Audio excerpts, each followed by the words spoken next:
Hey, so do you remember what we did last time? If you don't, and you need a little reminder, let's take a look into the past.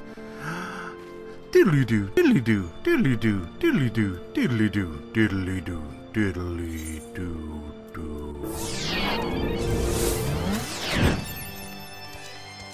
That was a pretty concise summary, Now let's get back to our quickfire questing. Technically part 4. But I wouldn't want to bore you with the same title over and over again, so you're getting different ones while we're still continuing our 20-minute just get our done-a-thon. Yes. I believe we gave you some food, and you weren't quite sure what to do with it. So in exchange, you're giving us pre-made human food that you must have gotten from somewhere. Look, I'm not going to claim to know what's going on, where you got it, as long as it tastes good. Oh, nothing else from you? Well, okay then. That means that we're going to be over here on the map. Anything new to say?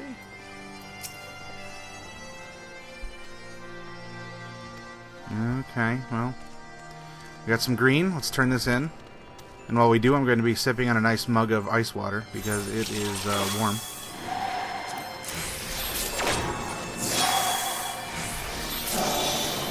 Ah, refreshing.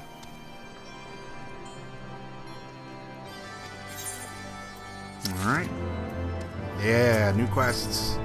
I say that optimistically now here in the narration, but at the time when you're right in the middle of things and you want to advance storyline but just have this compulsion to make sure that everything else is done, you say, oh, quests through clenched teeth.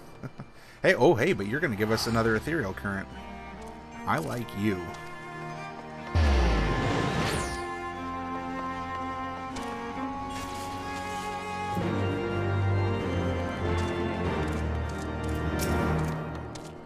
More green, fine by me. Let's give you your meat-like items. Short supply, delivers them fresh, always on time, especially because we're not given a time frame.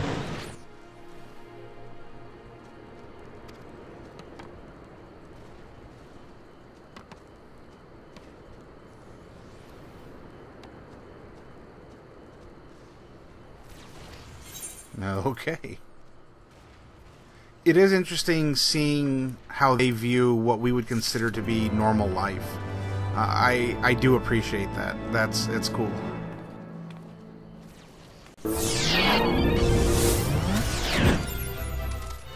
You know, especially in opposition to what the Beastmen had always been before, with the some of the. Yeah, okay, there's one.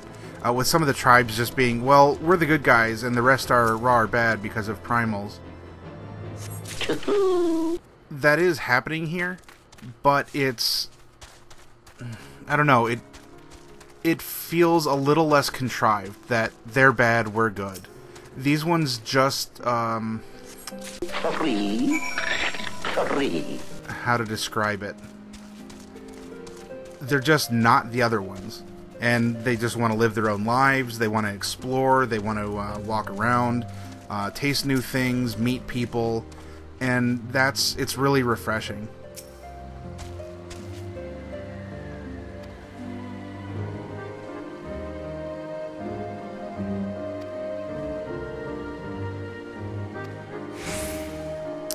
Okay, well.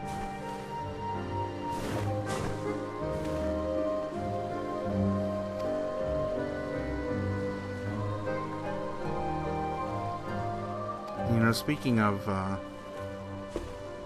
nice bits of story, this quest line has taken us on a nice side journey, learning about what happens out here and the various people who are involved, seeing the good and the bad and the hopeful here with our current target.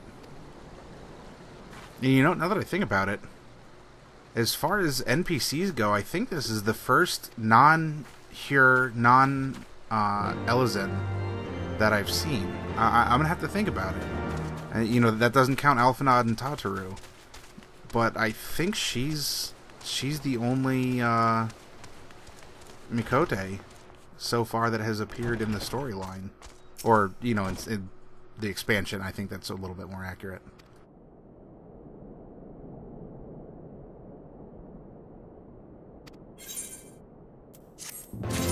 Although the euthanizing process is remarkably painful, 8 out of 10 Aperture Science engineers believe that the companion cube is most likely incapable of feeling much pain.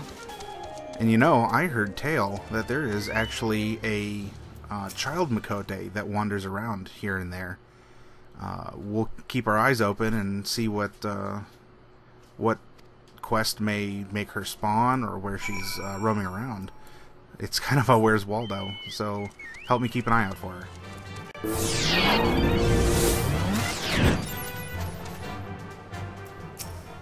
Okay, caught up. Alright, well, let's just turn around and catch up again.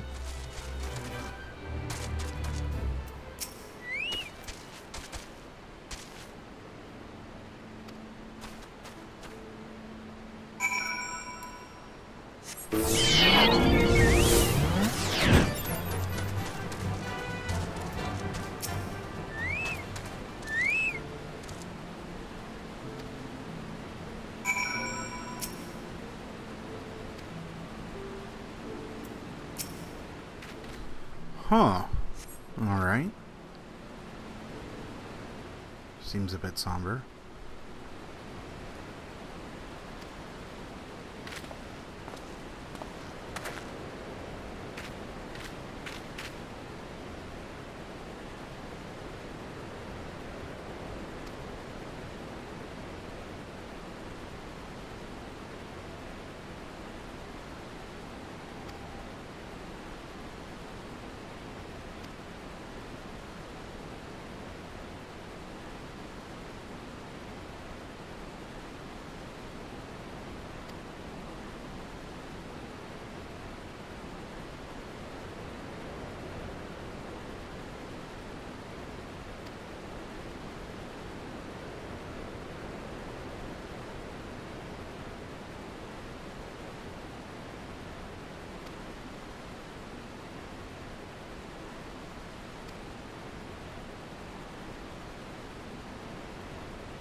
Oh, I like NPCs like that.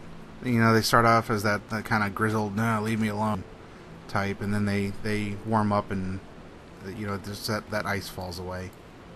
Which, in thinking about it, is kind of interesting against the setting of Heavensward, isn't it? But that was nice.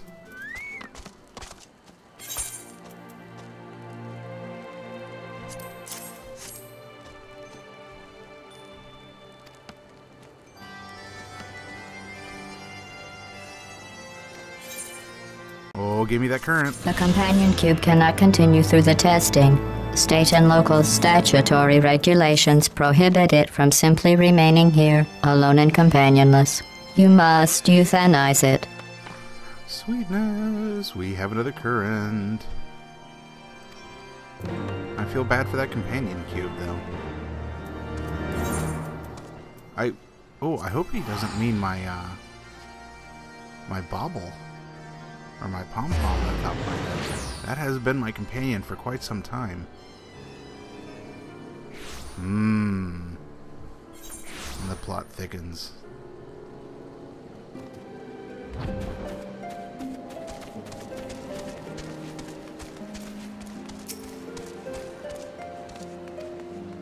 Oh, look at all the turn-ins.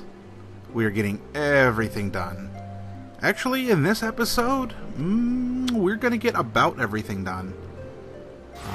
it'll leave off on a cutscene. I don't know if that helps much, but it's a main story cutscene. And I appreciate you powering through these 20-minute quest episodes. Sometimes they can seem a little fetchy, far-fetched. I'll just have to hold a leak and wear a duckbill.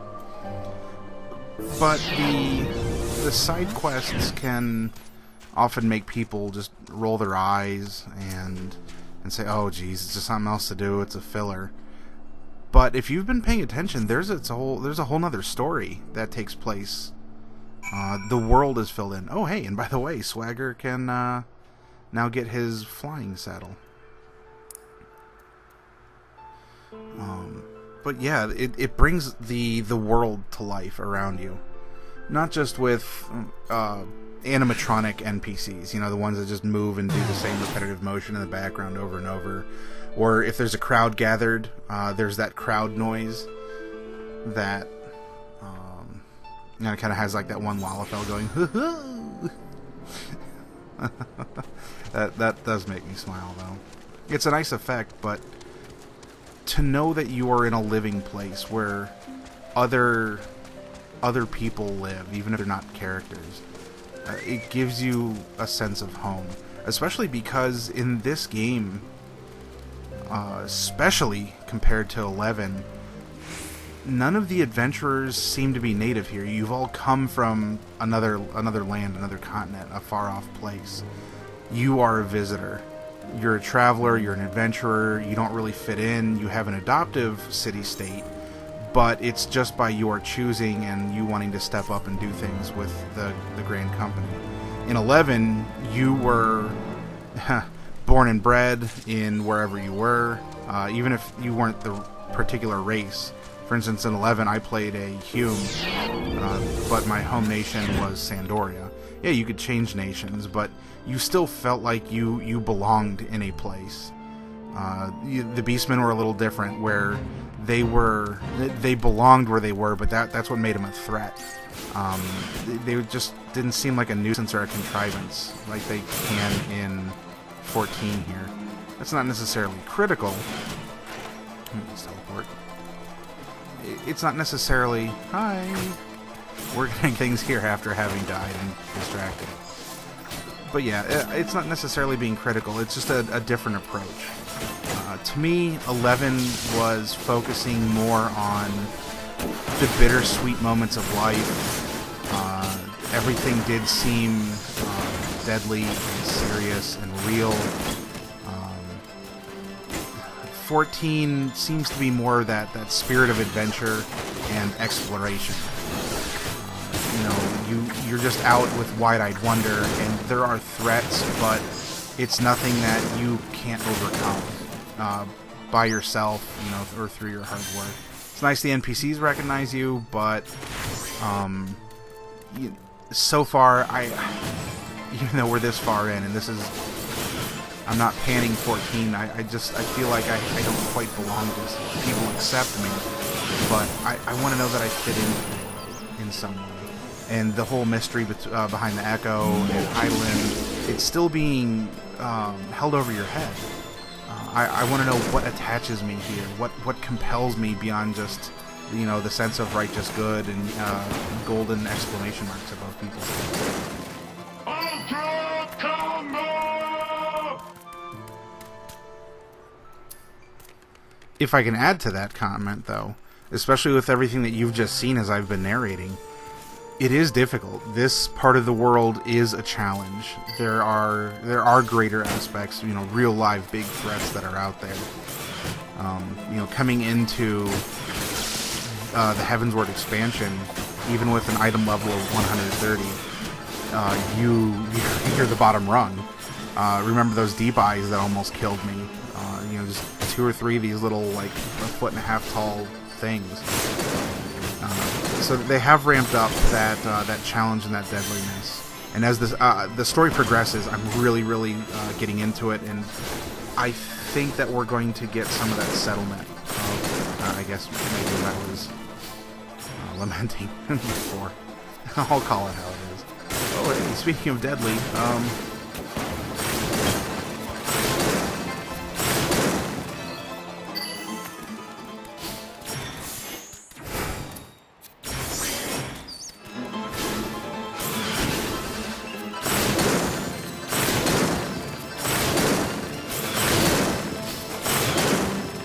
I'd be interested in hearing what you all have to say or think about it. Not even if you've played 11 before. I'm really only invoking that because that's the only other MMO that I played.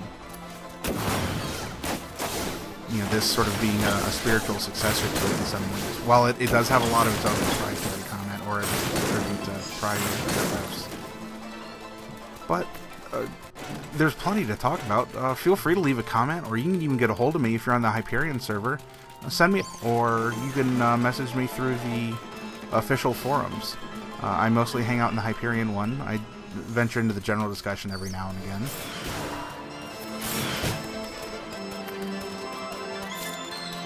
One, two,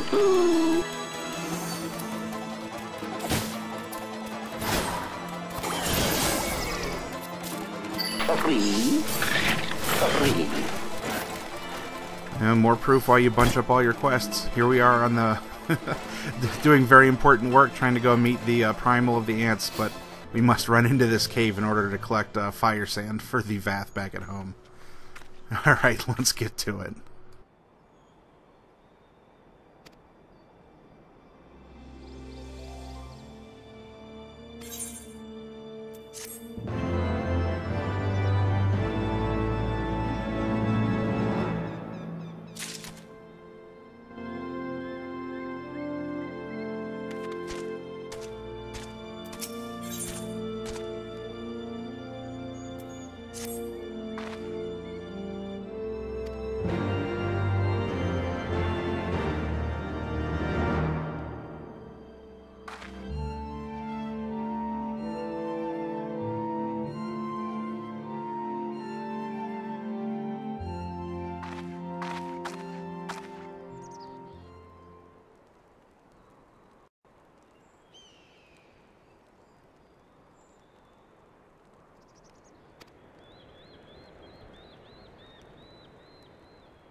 Okay, here we are. We're in the staging area right before the Primal.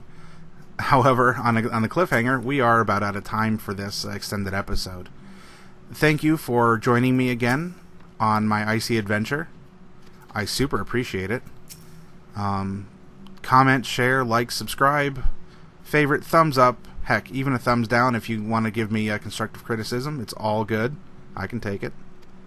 I will see you again next episode. Thank you so much for playing with me.